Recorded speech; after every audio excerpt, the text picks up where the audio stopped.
پیرامون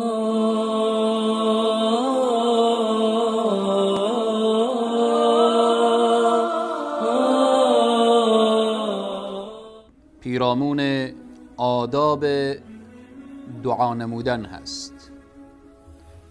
دعا، خواستن، طلب کردن، طلب نمودن، فریاد زدن. ما وقتی که دعا می کنیم، بحث دعا در قرآن و در احادیث رسول اکرم صلی الله علیه و سلم بحث طولانی است، بحث زیادی است. آیات زیادی پیرامون دعا داریم، احادیث زیادی پیرامون دعا وارد شده. الله سبحانه و تعالی می فرماید وقال ربكم ادعوني استجب لكم. شما وقتی الله سبحانه و تعالی می فرماید مرا بخوانید و طلب کنید، از من چیزی بخواهید، من اجابت می کنم. ان الذين يستكبرون عن عبادتي، کسانی که از عبادت من ابا بورزن سیدخلون جهنم داخلین، وارد جهنم میشن. از این آیه مبارکه و حدیث رسول اکرم صلی الله علیه و سلم که قبلا روایت شد که می فرمایند رسول الله صلی الله علیه و سلم الدعاء هو العباده، دعا عبادت هست. پس قضیه دعا قضیه مهمی است. مثل نماز عبادت، دعا هم عبادت هست. زکات دادن عبادت هست، دعا عبادت. حج رفتن عبادت هست، دعا کردن عبادت.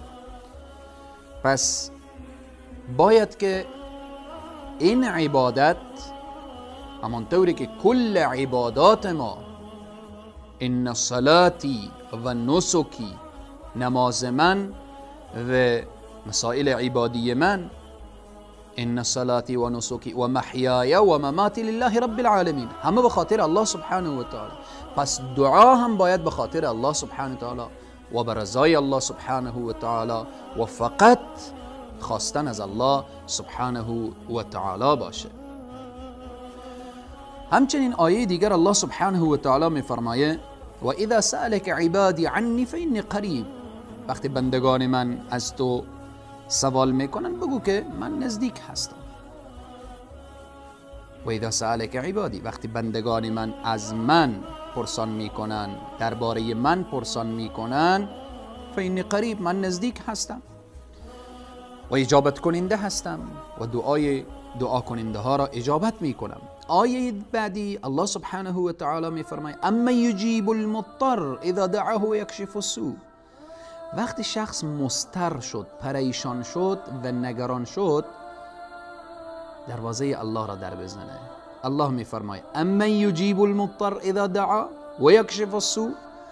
آیا مضطر هست، پریشان هست که از هر در ناامید شده باشه؟ بیای دروازه ما را در بزنه. الله سبحانه و تعالی میگه و یکشف السوء، همه سختی ها برطرف میشه. پس قضیه دعا و قضیه خواستن و قضیه طلب کردن یک قضیه که خاص ارتباط میگیره با الله سبحانه و تعالی. ادعوا ربکم تضرعا و خفیه انه لا يحب المعتدین.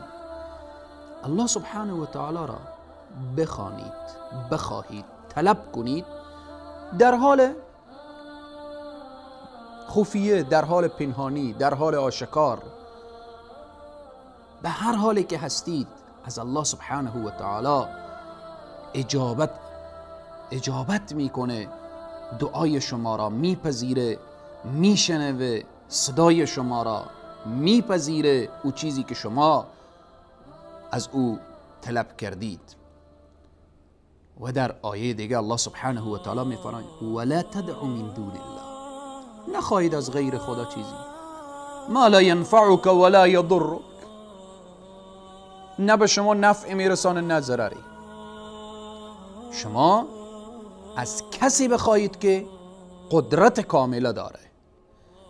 از کسی بخواهید که صدای شما را میشنوه، از کسی بخواهید که حلال المشکلات هست، علیم بذات الصدور هست، خبیر هست، علیم هست، دانا هست، از غیرش طلب نکنید.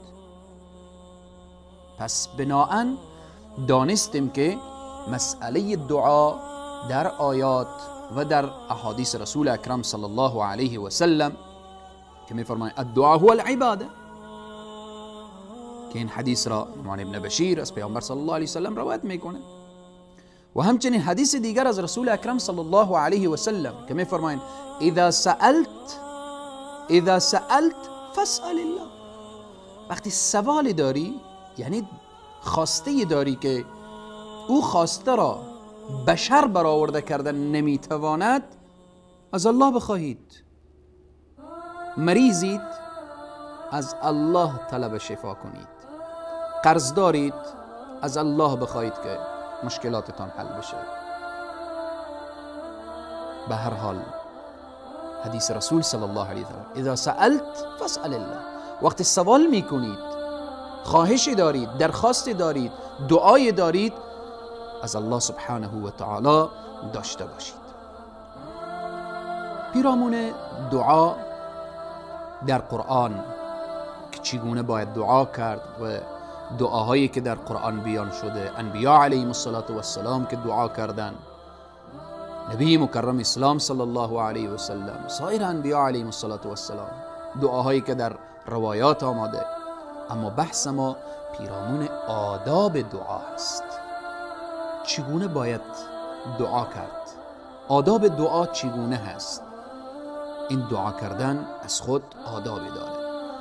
اولین ادب از آداب دعا اینه که حمد و ثنا در ابتدای دعا، بعد صلات علی النبی صلی الله علیه و سلم، بعد حاجت خود را خواستن. رسول اکرم صلی الله علیه و سلم میفرمایند اذا صلى احدكم فليبدأ بتحمید الله تعالی والثناء علیه وليصلي على النبي ثم ليدعو بما شاء. در ابتدا وقتی که میخواستید دعا کنید با حمد شروع کنید. از جمله آداب دعا است. مستقیم نروید سر اصل مطلب که یا الله فلان شیء برای من بده، یا الله اولاد ندارم برای من بده، یا الله قرض دارم مشکلاتم را حل کن، یا الله. در ابتدا نه، مستقیم سر خواستن نروید. ادب دعا اینه که شروع کنید حمد، الحمد لله رب العالمین حمدا كثيرا طیبا مبارکا فيه.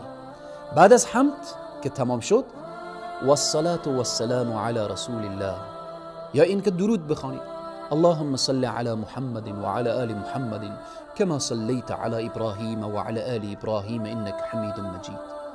حمد پروردگارت که گفتید، درود به نبی کریم صلی الله علیه و سلم گفتید، بعداً خواسته خود را طلب کنید. چون حمد و درود که پیشگاه الله قبول میشه، به تعقیب این وقتی که به پیشگاه الله عرض بشه، این دعای شما پیش بشه، اول حمد بعد درود، اینها که رد نمیشه، خواسته هم که دارید الله سبحانه و تعالی رد نمیکنه.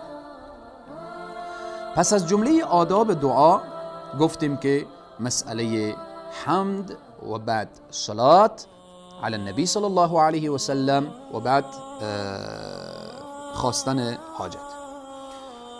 دوم بلند کردن دست به طرف آسمان، از جمله آداب دعا هست. دست بلند میشه، یا الله اللهم انك عفو کریم تحب العفو، بلند کردن دست. سوم دعای خیر باشه نه شر. دعای باشه که رسول اکرم صلی الله علیه وسلم میفرماید لا تدعوا على انفسكم الا بخير فان الملائکه یؤمنون على ما تقولون. شما وقتی دعا میکنید دعای خیر داشته باشید، ملائکه آمین میگن به اون چیزی که شما میگویید. بعضی انسان ها خود را نفرین میکنه، اولاد خود را دعای بد میکنه، خود را دعای بد میکنه، وقتی سرش فشار میایه شروع میکنه به دعای بد برای این و آن. دعای بد نداشته باشید، همیشه دعای خیر باشه، دعای هدایت بکنید. برای فرزندان خود، برای اقربای خود، برای خویشاوندان خود، برای شوهر برای زن دعا کنه، زن برای شوهر دعا کنه. وقتی به مشکلی میخورید دعا کنید، دعای خیر داشته باشید، ملائکه آمین میگن. دیگر این که در دعا اخلاص باشه. فدعوا الله مخلصین له الدین، به اخلاص دعا کنید، با حضور قلب دعا کنید. دعای سرسری نباشه، به اخلاص، با حضور قلب. فدعوا الله مخلصین له الدین. از جمله آداب دعا طهارت هست، وضو سازید. و همچنین از جمله آداب دعا استقبال قبله. آداب طرف قبله بنشینید با وضو، با طهارت طرف قبله، و بعد شروع کنید به دعا. از جمله آداب دعا اینه که زاری کنید و پیشگاه الله سبحانه و تعالی بنالید، گریه کنید، اشک بریزید. یعنی به عبارت دیگر که لفظ یعنی با خداوند چاپولیسی کنید. رب است، کریم هست. بعضی انسان ها در دنیا چاپولیسی انسان ها رو میکنه که هیچ ارزشی ندارن. با الله خود زاری کنید، با حضور قلب، با گردن کج، با چشمان پر از اشک در دعا تکرار داشته باشید. وقتی میگویید اللهم انک عفو کریم تحب العفو فاعف عنی، تکرار بکن. فاعف عنی، فاعف عنی، فاعف عنی، یا عفو، یا عفو، یا کریم، یا رحیم، یا جلیل، یا جبار، یا رحمان.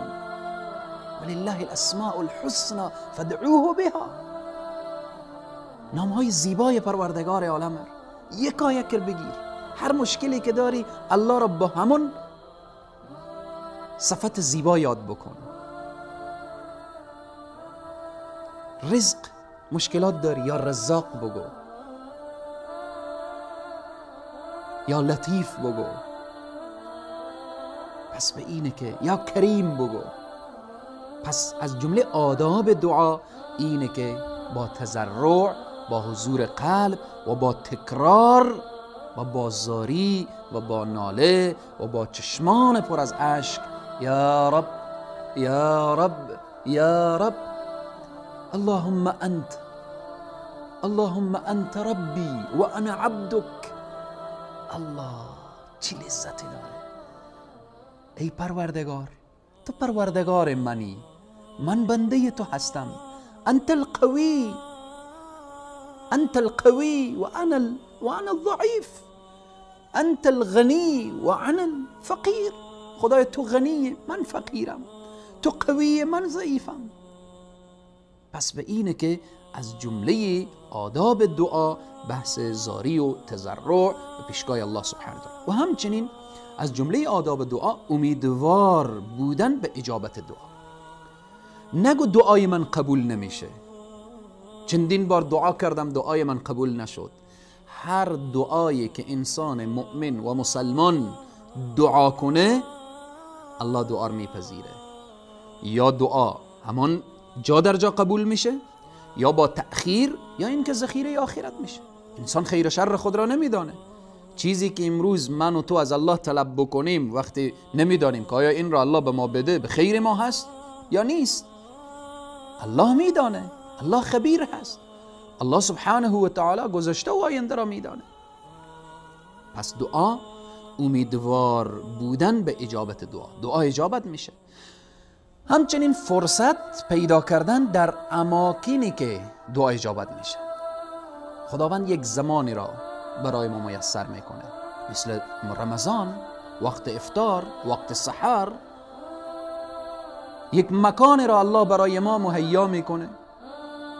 وقت حج، روز عرفه، طواف، ملتزم، صفا، مروه، روز جمعه. حتی از این فرصت ها وقتی برای ما میسر شد، این فرصت ها را غنیمت بشماریم. جز آداب دعا هست که ما باید همیشه با پروردگار خیش راز و نیاز داشته باشیم. نکته اخیری که میخوام اشاره کنم از جمله آداب دعا که مرتبط میشه با همه این آدابی که بیان شد، مسئله اکل و شرب، خوردن و نوشیدن از رای حلال خیلی مهمه. مسئله اجابت دعا مرتبط هست با قضیه حلال.